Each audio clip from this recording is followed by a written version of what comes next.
আমরা সংস্কারের মধ্যে ঢুকে একটা প্যাচে পড়ে গেলাম নাকি, এরকম একটা ব্যাপার তৈরি হয়েছিল। শেখ হাসিনা এবং খালেদা জিয়া কেউ কাউকে দেখতে পারত না, একজন আরেকজনের চোখের দিকে তাকাতো না। এতগুলো দল মিলে এতদিন ধরে কথাবার্তা বললাম, কোন ঝগড়াঝাটির খবর তো শোনা যায়নি।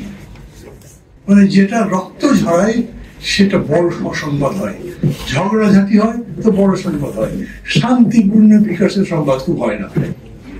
5ই আগস্টে গত বছর সরকারের পরিবর্তন হওয়ার পরে মাত্র 36 ঘন্টার মধ্যে অথবা তারও আগের সময় বিএনপি যখন সমাবেশ করে বলেছিল যে 3 মাসের মধ্যে নির্বাচন দিতে হবে, তখন অনেকেই অপছন্দ করেছিল। আসলে একটু অসময়িত ছিল, ওটা অত তাড়াতাড়ি বলা ঠিক হয়নি।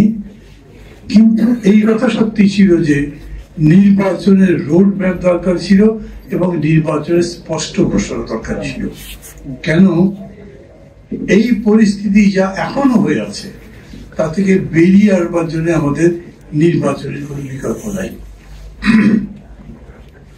মাঝে মাঝে বলি, এখন আপনাদের কাছে বলছি, নেপাল এবং শ্রীলঙ্কাতে কোন সংস্কারের ব্যাপার ছিল না, তারা তো ভোট করেছে। শ্রীলঙ্কা আমাদের থেকে চাল ধার দিয়েছিল, চালটা সব শোধ করে দিয়েছে, টাকা পয়সা শোধ করে দিয়েছে। আমরা সংস্কারের মধ্যে ঢুকে একটা প্যাচে পড়ে গেলাম নাকি, এরকম একটা ব্যাপার তৈরি হয়েছিল।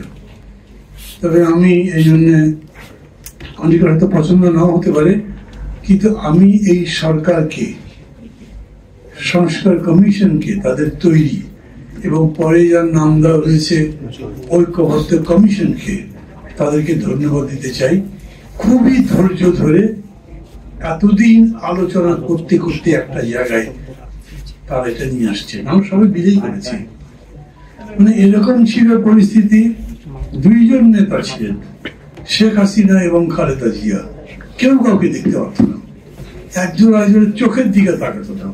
সংসদের মধ্যে পাশাপাশি বসবার নিয়ম ছিল, পাশাপাশি বসবে না, 2 জন 2 করে চলে গেছে যদি একজন আরেকজনের দিকে চোখ পড়ে।